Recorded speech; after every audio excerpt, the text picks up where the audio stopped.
साधनाएं रही, बहुत गजब की। दुनिया देखती थी, बड़े बड़े सम्राट सिकंदर झुक जाते थे, अच्छे अच्छे राजा महाराजाओं को ऐसा होता था। इनके गांव में बैठा था, सोया था, रात के करीब बजे होंगे 11 बजे, हम संतारा कर चुके थे, अंबाजी माता का मंदिर था। तब इनके गांव का उपाश्रय एक कमरे का था, इसलिए हमको लोगों ने अंबाजी माता के मंदिर में ठहराया था। वहां 3 कमरे थे।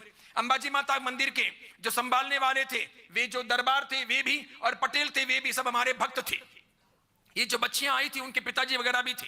वहीं अंबाजी माता के मंदिर में व्याख्यान देता था, वहीं से लोगों के घरों में वो गोचरी वॉरने जाता था। गांव में एक भी जैन का घर तो था नहीं, सब अजैन के घर थे और वे सब बनाते थे। इनके गांव वाले सब आए हुए थे, दर्शन करने आते थे। उपकल के अंदर मंदिर था, वहां हम दर्शन कर लेते थे। उपाश्रय एक कमरे का बंद रहता था, हम वहां रुके हुए थे। रात को करीब 11:30 बजे वो अंबाजी माता के जो संभालने वाले दरबार थे, कांजी भाई दरबार, वो आए।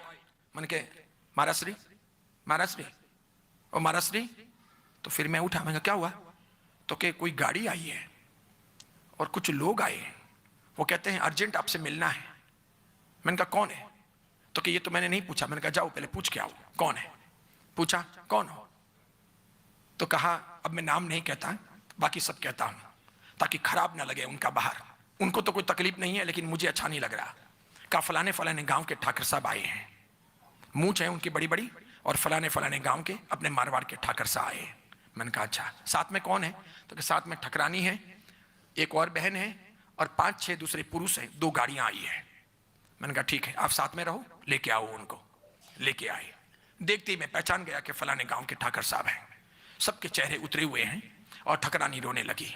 सबने वंदन किया, बैठे। मैंने कहा क्या हुआ? बाईसा बोलो। वहां ठकरानियों को वगैरह हम बाईसा कहते, और रियल में वे लोग बहुत मान सम्मान रखते।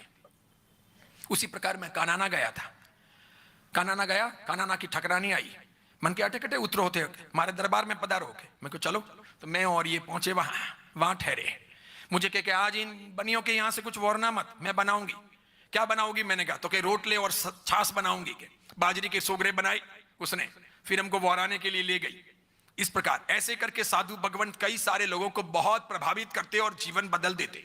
वहां वो ठकरानी ने रोते रोते कहा कि मेरे भाई साहब की बेटी को लोग उठा के ले गए हैं, वो 19 साल की है, हम बहुत तकलीफ में हैं, हमारी इज्जत का सवाल है। उनके भाई भी ठाकुर, वो गुजरात के एक बहुत बड़े रियासत के ठाकुर, वो भी वहां सामने बैठे हैं। ठीक है, अब रियासत का नाम बोलूंगा तो सबको मालूम पड़ जाएगा, सब रियासतों को, इसलिए नहीं बोल रहा। तो वो बैठे हैं, उनके परिवार के कुछ लोग आए हैं, एक गाड़ी में वे हैं, एक गाड़ी में ये अपने मारवाड़ के ठाकर साहब आए हुए हैं। ठकरानी का वो है। ठीक है, मैंने कहा कितने बजे गए? तो कि कितने बजे गए ये मालूम नहीं, इतने बजे ये घर से निकली थी। मैंने कहा ओके। फिर तो कि बस आज की बात है। आपको कब मालूम पड़ा? तो कि हमको लगभग शाम को 5 बजे के आसपास पता चला कि वो नहीं है। मैं कहा ओके। फिर उसके बाद में घंटागण के मंत्र के आधार पर स्वर देख करके मैंने कहा कि इस प्रकार का है, आप ये कीजिए करके। फटाफट उन लोगों ने गाड़ियां भगाई। किस दिशा में गई है और कहां कहां, मुझे कोई नाम बता सकते हो? मैंने कहा ये अक्षर है, इन अक्षरों के लोग हो सकते हैं साथ में। एक क था, एक तो था, जिसका नाम तो से स्टार्ट हो रहा है, जिसका नाम क से स्टार्ट हो रहा है, वो है करके। संयोग देखिए, वो लोग बचने के लिए एक महाराज साहब के पास में गए हुए थे। वो महाराज साहब मेरे मित्र।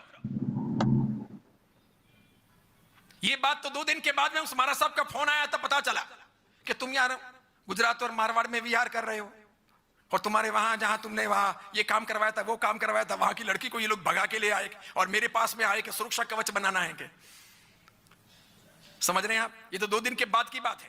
मैंने उनको कहा, वो फटाफट पहुंचे बड़ौदा, और उस घर से वो 3 लड़के और लड़की बरामद हुई, उठा करके ले आए। एक तो वाला था, एक क वाला था। ये घंटागण महावीर की साधना थी। वो महाराज साहब भी घंटागण महावीर की ही साधना करते थे। हालांकि उस महाराज साहब ने सुरक्षा कवच बना के नहीं दिया, उन्हें पता चल गया कि समथिंग रॉन्ग, कुछ गलत है। वो तीनों सुरक्षा कवच बनाने गए थे कि हमें कोई पकड़ने ना आए, इस लड़की को हम लेकर के पार उतर सकें। आज रात को यहां है, कल सवेरे हमको आगे निकलना है मुंबई के लिए, और वहां से एब्रोड जाना है। सब उन्होंने व्यवस्था करके रखी थी, लेकिन सफल नहीं हो सका। यानी शासन देव देवी बहुत अच्छा सुरक्षा कवच